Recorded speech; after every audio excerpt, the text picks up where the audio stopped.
오늘 제목은 2020년의 성탄 이렇게 정했습니다. 이렇게 보통 정하지 않는데 2020년은 워낙 특별해서 2020년의 성탄의 의미는 뭘까? 또 2020년에 오시는 성탄 예수 그리스도의 메시지는 뭘까? 하는 겁니다. 오늘 만약에 예수님이 이 자리에 계신다면 어떤 메시지를 전하실까 하는 그런 의미로 이 말씀을 같이 나누고자 합니다. 2020년을 한마디로 정의하면 코로나19라고 할 수 있습니다.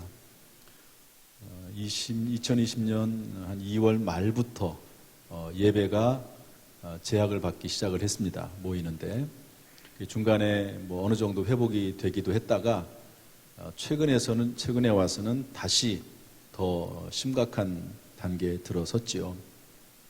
그러니까 어떻게 보면은 1년 내내 올해는 코로나19의 영향하에 있다고 볼 수 있습니다.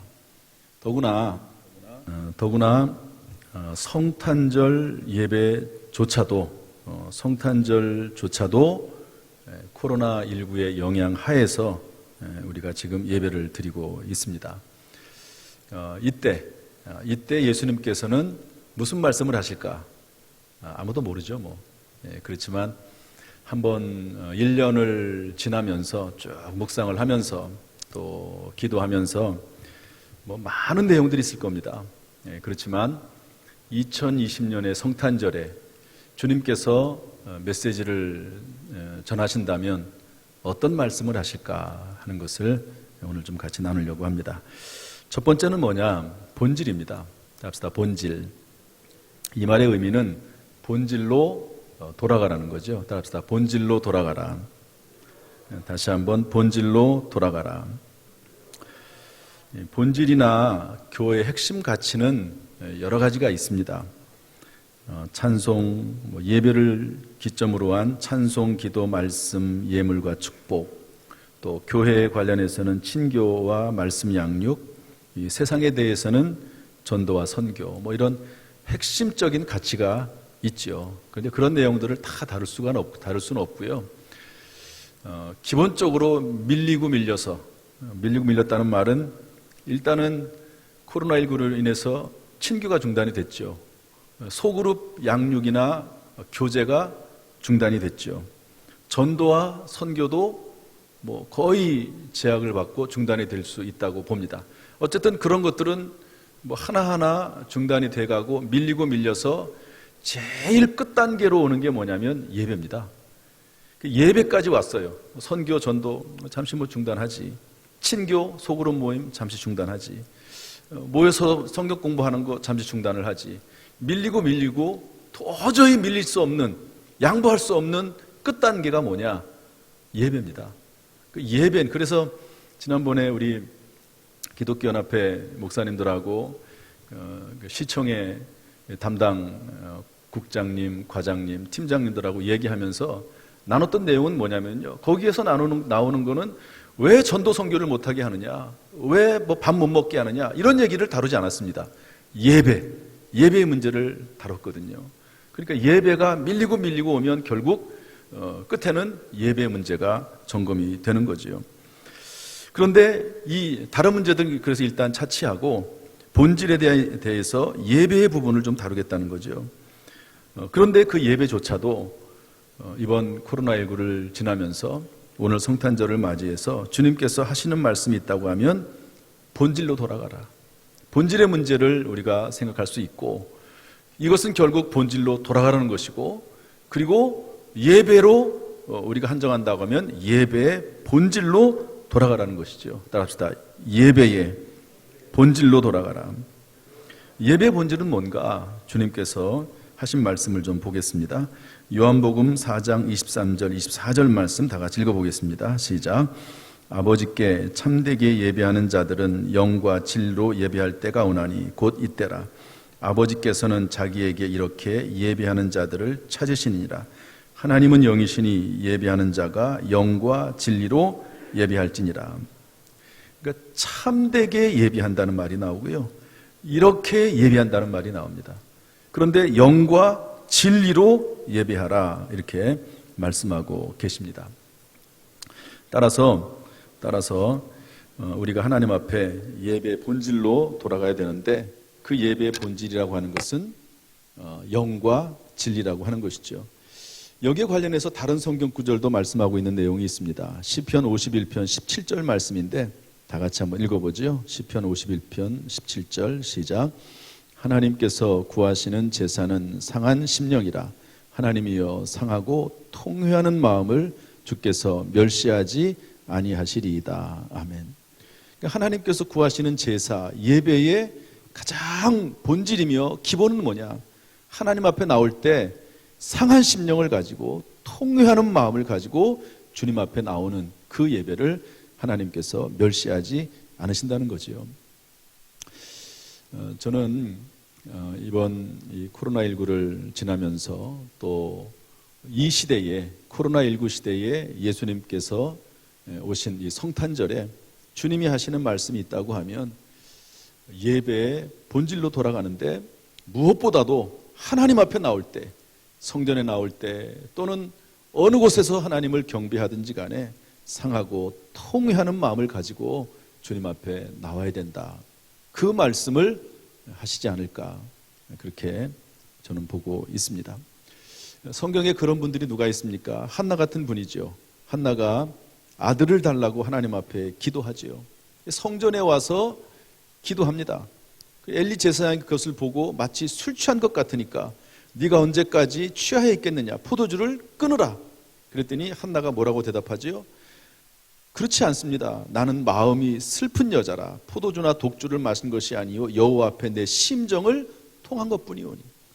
하나님의 전에 나올 때, 예배드리러 올 때 하나님 앞에 간절한 마음을 가지고 하나님 앞에 내 심정과 내 마음을 통하기 위해서 나오는 그런 예배, 성전에 나오지 말라는 것이 아니라 그런 마음을 가지고 나와야 된다 하는 것을 의미하고 있습니다. 또한 바리새인과 세리가 기도하는 장면이 나오지요. 누가복음 18장 11절부터 14절에 나오는데요, 바리새인은 어떻게 기도합니까? 하나님 앞에 자기를 자랑하고 자기를 높이고 다른 사람들과 비교하면서 그런 교만한 기도를 합니다. 그러나 세리는 어떻게 기도하죠?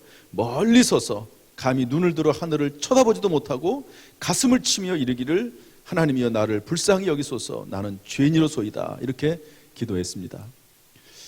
겉으로 볼 때는 바리새인의 기도가 참 잘한 기도라고 생각이 되는데, 예수님께서는 이렇게 판단하십니다. 내가 너희에게 이르노니 이에 저 바리새인이 아니고 이 사람 세리가 의롭다 하심을 받고 그의 집으로 내려갔느니라 말씀하고 있습니다. 다시 말해서 하나님 앞에 죄인된 심정을 가지고 간절하게 그리고 애통한 마음을 가지고 예배드리고 기도하고 찬송할 때 하나님께서 그 예배를 받으신다고 하는 것이죠. 우리가 이 성탄절에 정말 예배를 다시 한번 되돌아보고 이후에는 간절히 하나님 앞에 예배드리는 그런 모습을 회복한다고 하면 교회에, 한국 교회에 또 우리 각자에게 정말 복된 일이라고도 볼 수 있습니다. 그래서 말라기 1장 10절에는 이렇게 되어 있거든요. 만군의 여호와가 이르노라 너희가 내 제단 위에 헛되이 불사르지 못하게 하기 위하여 너희 중에 성전 문을 닫을 자가 있었으면 좋겠도다. 심지어 하나님께서 이렇게까지 말씀하십니다. 성전 문을 닫을 자가 있었으면 좋겠도다.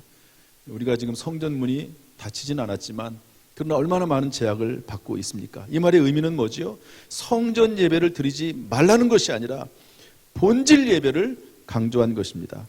예배는 드리는데, 성전에 나오는데 마음에 없는 예배, 형식적이고 껍데기에 불과한 그런 예배가 아니라 너의 온 마음을 들여서 애통하는 심정을 가지고 주 앞에 나와서 예배할 것을 강조하고 있습니다. 이런 면에서 볼 때 집에서 실시간 영상 예배를 드려도 본질 예배를 드릴 수 있습니다. 상하고 통회하는 마음을 가지고 감사로 예배한다면 그 예배는 본질 예배라고 볼 수가 있습니다. 북한에서 그렇게 예배를 드리고 있죠. 북한에는 예배당이 없습니다. 물론 이제 북한 공산당이 지어놓은 예배가 몇 개 있긴 하지만 그것은 전부 다 그야말로 형식적인 껍데기 예배당이고요. 실제 예배는 어디서 드리고 있습니까? 북한 지하교회에서 목숨을 걸고 예배드리다가 붙잡히면 지금도 감옥에 들어가고 지금도 고문당하는 그 예배당은 없잖아요. 그렇지만 그분들은 본질적인 예배를 드리고 있습니다. 북한의 지하교회. 그래서 물론 그렇다고 해서 성전 예배가 필요한 건 아니죠. 그렇다면 하나님께서 성전을 만드시지도 않으셨을 것이고 그리고 회당도 없었을 것입니다. 그것이 필요하지만 중요한 것은 그렇게 성전 예배를 드리고 회당 예배를 드리지만 그 본질로, 그 기본적인 본질로 들어가서 하나님 앞에 예배드려야 한다 하는 것을 우리에게 알려주고 있습니다. 이번 성탄절을 맞이해서 주님이 하시는 말씀처럼 정말로 본질로, 신앙의 본질로 들어가서 하나님 앞에 예배드리고 경배하는 저와 여러분이 될 수 있기를 주님의 이름으로 축복합니다.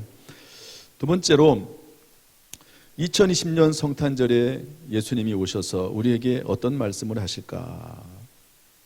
그것은 사회적 책임과 사회성이라고 저는 봅니다. 한번 따라합시다. 사회적 책임, 사회성. 사회적 책임이라고 하는 것은 사회적 책임을 다하라 하는 말이죠. 사회성이라고 하는 것은 사회성을 가져라 하는 말입니다. 저는 물론 이제 우리 한국 교회가 참 잘 해왔다고 생각을 하지만 그러나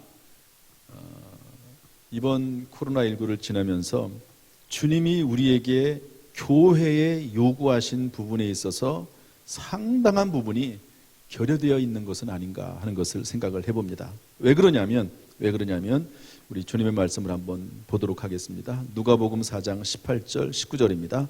다 같이 읽어보죠. 시작. 주의 성령이 내게 임하셨으니 이는 가난한 자에게 복음을 전하게 하시려고 내게 기름을 부으시고 나를 보내사 포로된 자에게 자유를, 눈먼 자에게 다시 보게 함을 전파하며 눌린 자를 자유롭게 하고 주의 은혜의 해를 전파하게 하려 하심이라 하였더라. 사도행전 9장 15절 시작. 주께서 이르시되 가라, 이 사람은 내 이름을 이방인과 임금들과 이스라엘 자손들에게 전하기 위하여 택한 나의 그릇이라. 이것을 보면은요, 하나님의 관심은 교회 하나님의 자녀들에게 있습니다. 그런데 이 말씀에 보면 가난한 자, 포로된 자, 눌린 자, 눈먼 자, 특별히 사도행전 9장 15절에 보면 내 이름을 이방인과 임금들에게 전하기 위해서 택한 나의 그릇이라고 말씀하고 있습니다. 주님의 관심은 믿는 자만이 아니라는 거죠.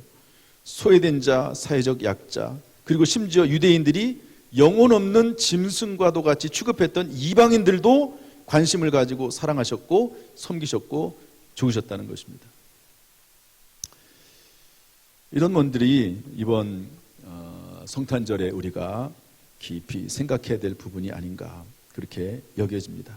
히브리서 10장 23절 24절에 있는 말씀처럼 또 약속하신 이는 미쁘시니 우리가 믿는 도리의 소망을 움직이지 말며 굳게 잡고 서로 돌아보아 사랑과 선행을 격려하며 이렇게 되어 있습니다.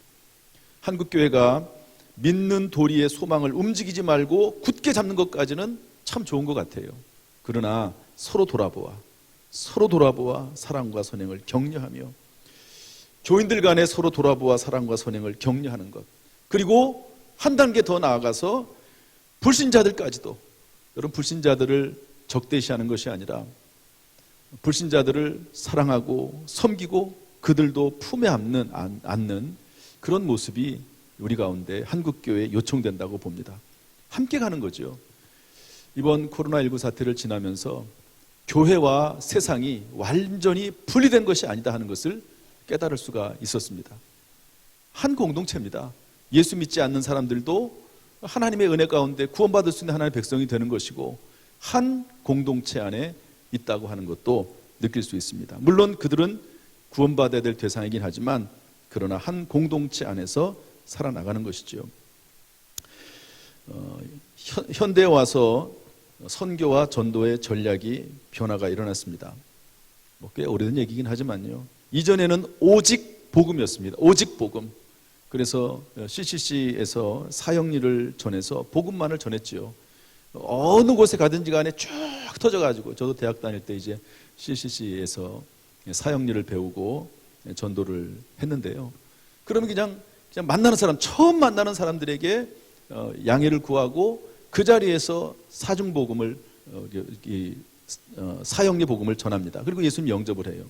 그런데 그 전도 전략이 CCC에서부터 바뀌었습니다. 그리고 아예 이 복음주의 교단에서 그것을 아예 명문화 시켰습니다. 뭐냐면 복음에서 빵과 복음으로, 한번 따라합시다. 복음에서 빵과 복음으로, 하나님의 말씀은 단순히 복음만을 전하는 게 아니라 빵과 함께 들어가는 것이라고 하는 그런 전략적인 변화가 있었습니다.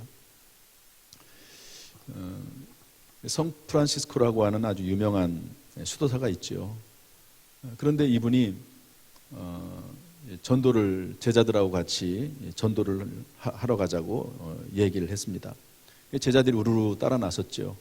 그런데 스승님이 전도를 하러 간다고 하는데 전도 한마디 안 하고 예수님에 대해서 말 한마디 하지 않고 설교도 아니하시고 그냥 동네를 돌아다니시는 거예요.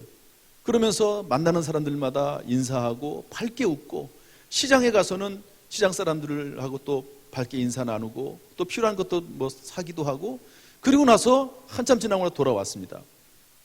스승들이 의아해서, 제자들이 의아해서 물어보죠. 스승님, 아니 전도하러 나가신다고 해놓고 왜 전도 한마디 안 하고 그냥 그렇게 돌아오셨습니까?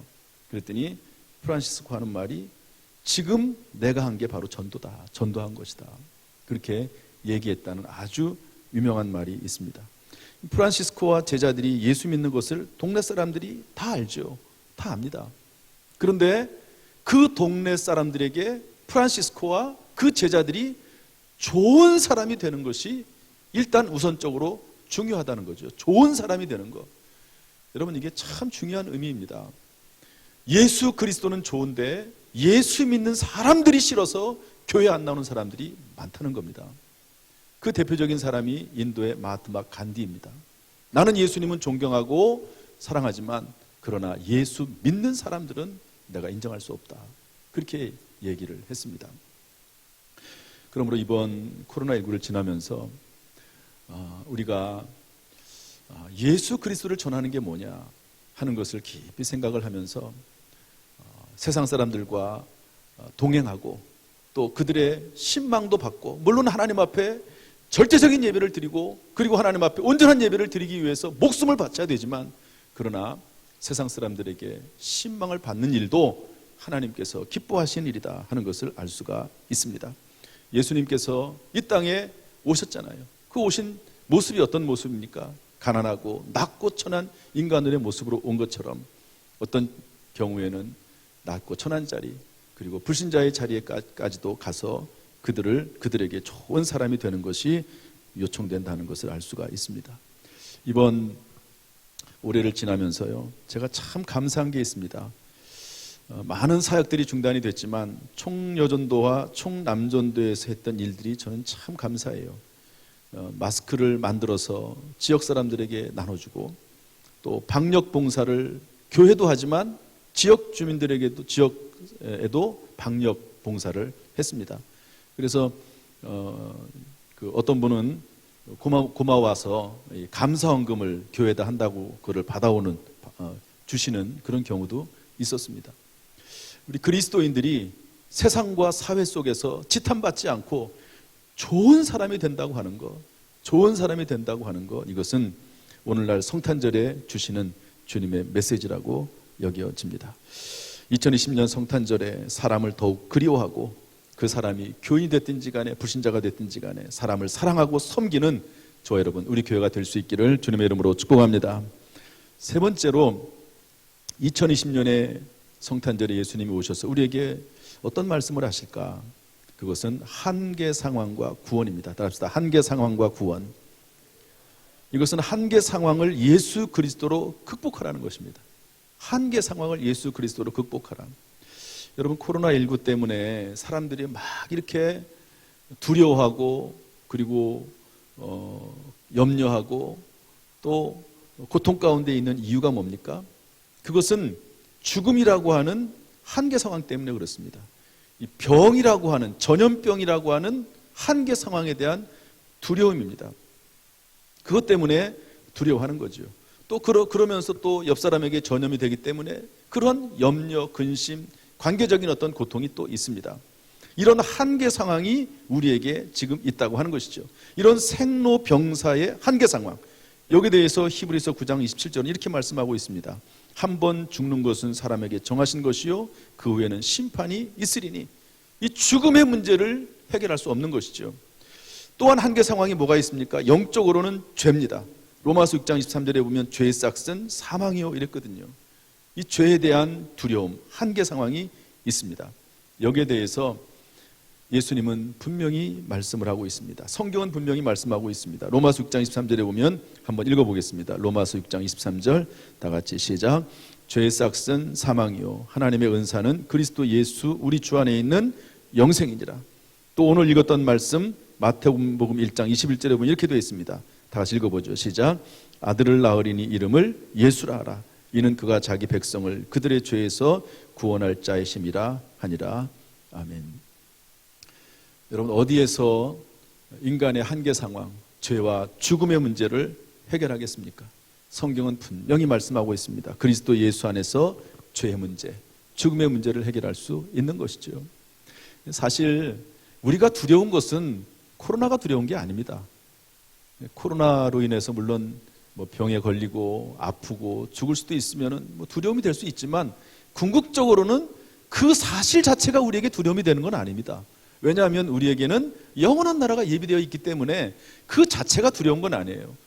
우리가 두려운 것은, 사실은 제가 두려운 것은 뭐냐면, 그 잘못 어떤 상황에 의해서 예수님의 이름이 더럽혀지고 예수님의 이름이 지탄을 받고 교회의 이름이 지탄을 받는 것, 이것이 두려운 것이지 죽음 자체는 두렵지 않습니다.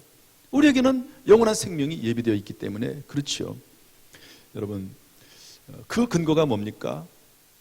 어떤 죽음이나 질병에 대한 두려움에서 해방될 수 있는 근거가 뭡니까? 그것은 바로 예수 그리스도, 우리를 위해서 죽으신 예수 그리스도, 죄에서 우리를 구원하신 예수 그리스도, 그분 때문에 우리가 그 두려움에서 해방이 될 수 있는 것입니다. 성탄절에 우리가 깊이 묵상하고 생각할 것은 예수 그리스도로 말미암아 한계 상황, 죽음의 문제를 우리가 극복했고 또 죄의 문제를 해결받았다라고 하는 사실입니다.